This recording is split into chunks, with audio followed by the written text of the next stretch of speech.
Hello, hello, welcome back to Making It Up. I'm Isa, and these are my 2024 beauty predictions. At the start of every year for the past 2 or 3 years now, I've done like beauty trends, like the big beauty trends for the year. This year I wanted to switch it up and talk about what I think will be big this year when it comes to beauty. I've seen a few people do it already. I wanted to jump on the bandwagon, so today I'm going to be focusing on a few key predictions that I'm already starting to see on social media and just things that I think are gonna be big this year. If you want to know what my 2024 beauty predictions are, let's get started. Let's talk beauty. Little disclaimer before getting started, you guys, if you follow me on Instagram, you already know this, but I had my deviated septum fixed last week. I had surgery. All is well. I survived it. Still a little painful, nothing crazy anymore, but I'm still nasally. Things are still running out of my nose, and sometimes it's a little hard to talk. I'm a little stiff still. So please bear with me as I try to get through this video. I haven't been talking all that much this week, so it might get a little bit painful. We're gonna push through it, and yeah, end of disclaimer. Thank you guys for all your lovely messages on Instagram. Well, let's get started. Before actually starting, I want to talk about the fact that I am seeing a huge resurgence of Y2K beauty, in general. This has been coming in waves for the past few years. It's been a trend for the past few years, but I feel like this year it's actually gonna get crazier. And a lot of my beauty predictions kind of have to do with Y2K beauty. They're kind of tied. I feel like that's a big theme this year. Like the Y2K vibe is a big prediction, an overall prediction. Let's get into specifics though. The first one that I have is the matte, demi-matte skin. Again, I feel like this has been slowly but surely, it's been wanting to be introduced. I feel like this year we're all gonna just embrace it. We've been dealing with dewy skin for years, okay? Years. I just feel like matte needs to have its moment, and I'm wearing more of a matte base today. I'm obsessed. It doesn't have to be flat, okay? We're not gonna be chalky and disgusting. It can just be like a more natural matte look. Not super dewy, shiny everywhere. I don't mind that. I know there are people who love that. I just feel like it's the moment for matte skin again. It's gonna go very well with my other predictions, and I think it's a perfect canvas. You know, it's not hard to do. All you need is a more matte foundation product. It doesn't have to be full coverage. If you have drier skin, this might be a prediction that scares you because, you know, matte skin and dry skin usually don't go very well, but I know there are great products that can suit you very well. Overall, this is very easy to achieve. All you need to do is have a matte base. It doesn't have to be super crazy, I'm gonna go matte with everything. You can still use your cream blush products, you know what I mean? It's just being more mindful of the base and having it be more matte. You don't have to go out and buy new things for this trend. You can just use whatever you have that isn't super shiny and powder it, and you'll be good to go. So I feel like there's a lot of ways you can customize this, but overall, matte and demi-matte skin needs to have its moment in 2024. I'm all for it. I support it. The next thing I predict will be very big in 2024 is going back to our natural brows and lashes. Now, what I mean by this is cutting down on the microblading, cutting down on the lash extensions. I feel like that we're past that. You know, I think there are very natural ways to get those things done, but I think we're gonna not want to do that this year. I think we're gonna be embracing our natural lashes, their shape, their length. Same with the brows. If you have super bushy brows, you're gonna embrace that. If you have thinner brows, you're gonna embrace that as well. And another thing I think we're not gonna be doing is going super crazy with a brow lamination. There, I said it. It's been a long time, okay? We've been laminating our brows for a while. I know there are some people who love that. Obviously, this is not you have to do this. You can just choose whatever suits you, but that super laminated, super fluffy brow, I feel like we're gonna be moving away from it a little bit and doing more naturally structured brows. I tried to do that with my brows today, not push them up a lot. It is, I feel like, something that suits everybody, going with your natural shape. Same goes for the eyelashes. This doesn't mean you can't wear falsies or super dramatic mascaras. I just feel like we're going to be embracing a little bit more of that natural brow. You can apply your mascara, but it's not going to be super crazy. Don't go crazy with the falsies. I feel like because of the other looks and trends and things going on, these kinds of more natural brows and lashes suit those looks better than like a lot of fake lashes or microbladed brows or super laminated brows. So again, do what you want. I just feel like this is the year where we take back our natural shape of brows and lashes and run with it and use products that enhance that, as opposed to try to correct, you know, I have super thin brows, I need to do something about it, or I need to add a lot more eyelashes to my face and like weigh my eyes down. You know, I feel like this is the year where we're like, you know what, yeah, my lashes are a little bit more straight than curly, but you know, I'm gonna enhance that, I'm gonna embrace it, I'm not gonna try to change it. This is just something that I feel like is going to happen, and I think it's very empowering, so why not? As I said, there are so many products that you can do this with. You don't need to go out and buy anything. Do whatever works for you. I think, again, embracing this, going the more natural route is maybe not for everyone, but I think this year more and more people are gonna jump on that bandwagon. A huge trend prediction that is gonna be it this year is cool tone makeup. We're already seeing this everywhere with the mob wife aesthetic and all that. Like, I feel like it's super cool that people are embracing this. I've always been a warm tone lover. Like, for the past 10 years plus that I've been into the makeup, like, I do love my warm tones. But last year, like 2023, I stopped playing with eyeshadows a lot and I started using a few cool toned eyeshadows. And I was like, what's going on? Why am I feeling like I need to wear cool tones? I don't know, but I feel like this is a universal feeling, and this year we're gonna be playing a lot with cool tone makeup for the eyes, but also for the cheeks and the lips. I feel like it can be like an all over thing to just try and experiment with cooler tone blush, cooler tone lip products. Obviously, there are people who suit cool tones better than others, so do with that what you will. It doesn't need to be like crazy, like cool tone everything every single day, but I feel like we're gonna be more prone to playing with cooler tones. And kind of like a subcategory of the cool tones specifically for eyes and eyeshadow is grunge makeup. Again, we're seeing it everywhere. Like, the clean girl aesthetic is out. Grunge girls are in. I love this. I love the clean girl aesthetic. I love grunge as well because it's a lot more playful. You get to do a lot more makeup, and grunge doesn't necessarily mean it has to be cool tone. You can do a grungy look with oranges and warm tones if you want to, but I feel like it really ties in well with the cool tone beauty prediction. A lot of blacks, a lot of grays. It can be matte, it can be like shimmery metallic. You can do so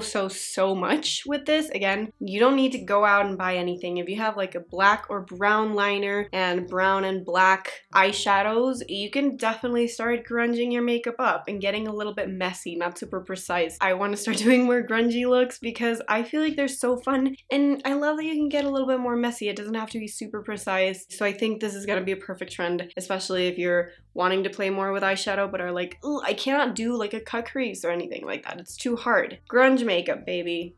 It's very approachable, it's very beautiful. There are so many ways you can do it, so I love that the grunge makeup is coming back. And if you want to get more into like cooler tone makeup and grunge makeup, as I said, just find products that you already own in your collection. If you don't own a lot of eyeshadows, maybe you own like a contour powder that can be perfect for a cooler toned look. So there are a lot of products you can use, a lot of products you can get if you want to get into the grunge look, but you definitely don't need to. You can rummage your collection as well. So this is, I feel like, a very fun, very playful, and just interesting trend. Very different from what we've seen so far. So that's why I predict it's gonna be a hit, because we're kind of tired of not doing anything with our makeup. We want to do cool stuff. This might be a little bit redundant, but I still want to talk about eyeshadow because, as I was mentioning, for the past few years, we've drifted away from eyeshadow. I feel like 10 years ago, it was all about eyeshadow. Or like 2016, it was all about the cut crease. It was all about the intricate eye looks. And for the last few years, we've kind of left eye products and like eye looks alone. We're like,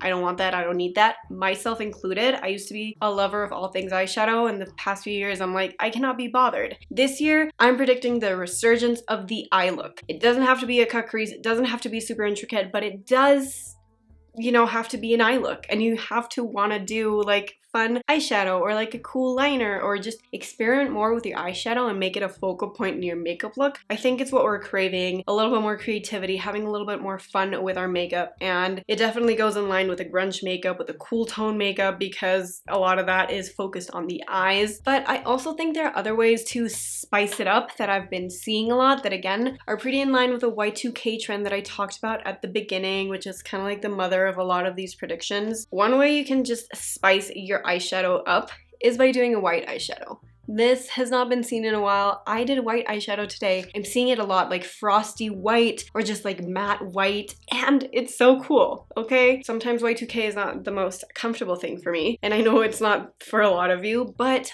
like just trying this out in a new way, in like an updated way, like grabbing that trend and just putting it on your eyes today with all the techniques that you know, nothing cakey, nothing weird. I feel like it's such an easy way to brighten your look up and experiment, and it looks super cool, and all you have to do is just do like a white eyeshadow and some liner, you know? So another way that I'm seeing it a lot is with colorful like one shadow looks, especially blue, because again, we're all about the cool tone eyeshadow. I feel like it's gonna be a staple, and it's a really fun and punchy way to experiment. Or metallics. I think metallics are also super fun and in this year. They've been in for a while, but this year as more like a statement, maybe a silver. I think silver again is gonna be super big because it's a cool tone. Silver all over, or you can do a gold, just something a little bit more subdued. Yeah, and you can go as crazy or as tame as you want with your eye looks. The point is actually grabbing an eye palette or an eyeshadow and putting it on your eyes and making that like the focal point, doing some eyeliner if you want, like going a little bit crazier with the eyes. I think this year it's all about that because we've been neglecting it for a while, and as I said, you can use a lot of different products for this. You don't have to go out and buy anything. Look at what you already own, test the trend out, and just have fun with your eye looks. Like, that's exactly what I want to happen this year. I want there to be more eye looks. I want us to play and experiment with our eyeshadows and eyeliners and fun things that we haven't been doing in a while, because I think we need to bring that back. I miss it, don't you? Another thing I'm predicting will be huge this year is satin lipsticks. Very simple, but over the last few years we've seen a lot of lip oils, lip glosses, lip balm things, and I love that. Honestly, I'm very shiny right now. I'm sorry. I just looked at myself and I'm like, ugh. But anyways, we've been seeing a lot of the glossy, balmy, oily lip products, which are very comfortable and I really love, but sometimes they can be sheer. Sometimes, you know, like it's not a lipstick, and I feel like we're craving that like super satin classic lipstick that's comfortable on the lips, but it has color. It has pigment, it packs a punch. I think it's coming back this year. We already started seeing it a little bit with Makeup by Mario's newest lipstick launch, their satin lipsticks, and I think, you know, these are classic formulas that are very, very easy to use. They're very comfortable, beginner friendly. You can just dab them on your lips, you can go full out, like you can do a lot with a satin lipstick. And just more so than actual like lip look trends, satin lipsticks are gonna be big this year, like very, very big. We're gonna bring them back, and the best part about that is that there are already a lot of satin lipstick formulas out there that are banger. You can get drugstore ones, you can get high-end ones. Looking at my collection, realistically, the only satin lipstick I think I own is the Merit Signature Lip Lightweight Lipstick. It packs a punch, but it's just that. It's like a simple, beautiful satin lip formula that isn't too shiny, isn't too matte. It's a perfect in between. And as I said, you can get a lot of different options. You might already own them, and I think this is a very easy trend because it suits everyone. Literally, you can pick the color that you want to be wearing. The thing is, we're craving a lipstick. We're craving just bringing our lipstick with us everywhere and applying it and reapplying it. Nothing matte, nothing glossy, just a good old satin lipstick, right? And then for more of a lip look trend, I definitely think red lips are gonna be in this year. Red has been popping off in the fashion world for the last few months, I think. Like, everyone is loving the red, pops of red everywhere. I think red lips are gonna be big this year, and along those same lines, cherry cola lips. They're not exactly like red lips, but they're kind of like, I'm putting them together because they're similar. That like super dark liner and then like a cherry brownie lip product. I think it's super cool. I'm seeing it a lot, so I think it's gonna be like variations of that are gonna be very in this year. Obviously it's called cherry cola lip because of the shades and the colors, but I feel like you're gonna be able to recreate this like dark lip liner and lighter lipstick with other colors as well. Obviously Latinas have been doing it for ages. It's nothing new, but it's something that a lot of people are going to be embracing this year. If you're not into the cherry cola lips, red lips are just gonna be it, you know? Especially if you're someone who just does not want to jump on the eyeshadow train, the fun eyeshadow looks train. It's fine. You can just go bold with your satin red lip and live your best life, you know? There's something in here for everyone. And then my last prediction I've already been yapping on and on about, but it is less is more. I need all of us to shop our stash in 2024. I started doing this last year, changed my life. There is so much coming out. every single day. Makeup brands are like bombarding us with product and like more and more and more and more. Is it overwhelming? Yes. Do I want to buy everything? Also yes.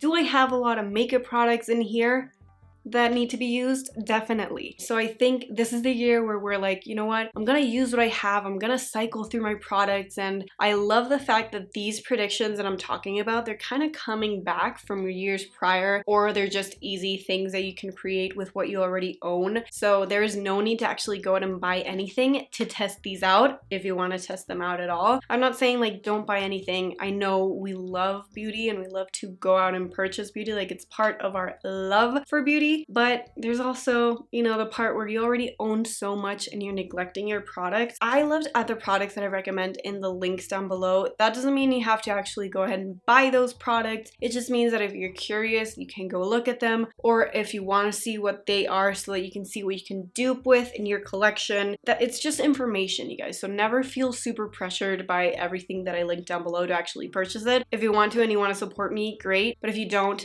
use them as a source of information. I think this year needs to be the year that we all shop our stash, like collectively shop our stash and just fall in love with products that we already own. So that is more than a prediction, it's my suggestion of something we should do. But I want to predict it, I want to put it out into the world, and maybe the universe will listen to me and we're all going to be shopping our stash in 2024.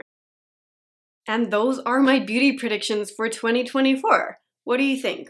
Will they be coming true? I'm curious to know. Maybe at the end of the year we can revisit this video and be like, wow, yeah, you were on point with that. Or like, what the fuck were you saying? No, that didn't happen at all. So I'm very excited to see where these predictions go throughout the year. Let me know what your beauty predictions of 2024 are. What do you think will be big and popping in the beauty world in 2024?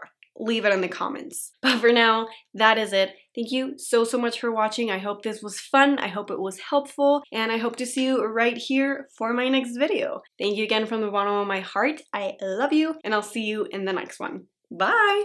Mwah!